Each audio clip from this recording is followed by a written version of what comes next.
friends, welcome to TechTouch channel. Today I am going to show you in this video how to fix WhatsApp not working problem in Android phone. So before start the video, please subscribe my channel for more latest video.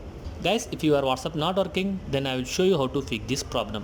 First of all, open your Play Store, then search your WhatsApp.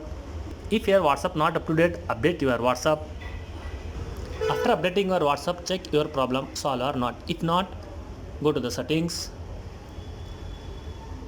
Go to the apps, search here WhatsApp, press on force stop, press on force stop, press on storage, press on clear data.